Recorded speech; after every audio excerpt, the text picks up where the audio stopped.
Friends, how are you? I hope you all are fine. Today we will start our third chapter, Tit for Tat. Let's start. Tit for Tat, जैसे को तैसा. Before we start, हमारे शुरू करने से पहले suppose one of your friends was going to his granny house for few days. मान लीजिए कि आपका कोई एक दोस्त अपने नानी के घर जा रहा था कुछ दिन के लिए. He gave you his favorite toy for keeping safe till he returned. उसने आपको अपना पसंदीदा खिलौना दे दिया कि आप उसे सुरक्षित रखिए जब तक वह वापस नहीं लौटता.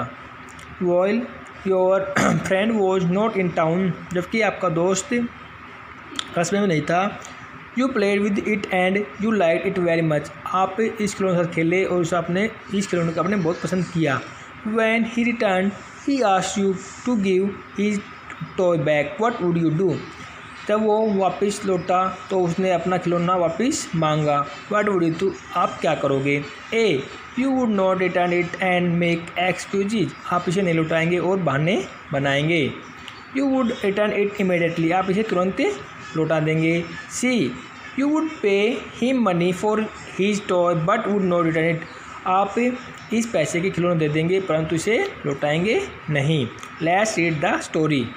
आइए कहानी पढ़ते हैं. Once there lived a merchant named Hiralal in a city.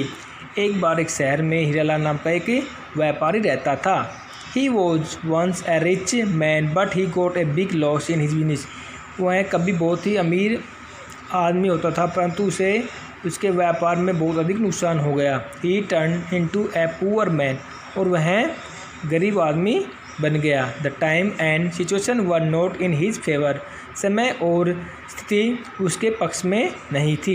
He thought that he should go to a foreign country to earn some money. उसने सोचा कि वह पैसे कमाने के लिए विदेश जाएगा.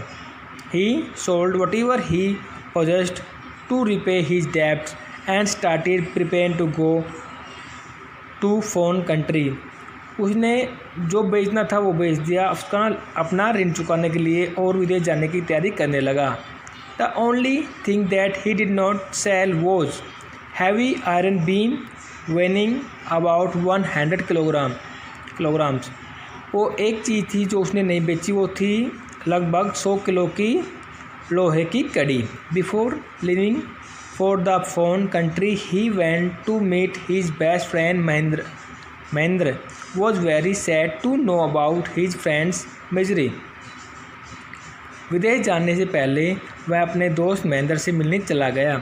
महेंद्र उसके अपने फ्रेंड के दुख को देखकर बहुत ही दुखी था. When he heard that Hiralal was going to abroad, he said. जब उसे सुना कि हीरालाल विदेश जा रहा था उसने कहा, dear friend my best wishes are with you.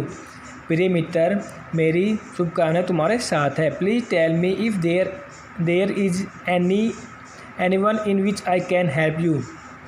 कृपया मुझे बताइए यदि मैं तुम्हारे लिए कुछ कर सकता हूँ. हीरालाल ने जवाब दिया, thanks for your good wishes. आपकी शुभकामनाओं के लिए बहुत धन्यवाद. You can help me if you want. तुम मेरी सहायता कर सकते हो तुम चाहो.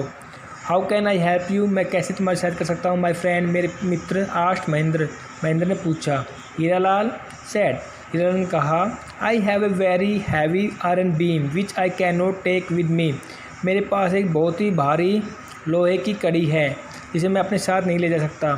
आई want you to keep it with you until I come back. मैं चाहता हूँ कि तुम इसे अपने पास रखो जब तक मैं वापस नहीं लौटता. No problem. कोई दिक्कत नहीं. डियर फ्रेंड प्रिय मित्र गिव इट टू मी. इसे मुझे दे दो. I will keep it safe. मैं इसे सुरक्षित रखूँगा. You can take it back whenever you return from abroad. तुम इसे वापस लेना ना जब तुम विदेश से वापस लौटो. रिप्लाइड महेंद्र ने जवाब दिया. Hiralal thanked him and left for abroad. Hiralal ने उसका धन्यवाद किया और विदेश चला गया. ओके स्टूडेंट्स, आज आपको जो भी डिफ़िकल्ट वर्ड्स हैं उनकी मीनिंग फाइंड करनी है. Thank you.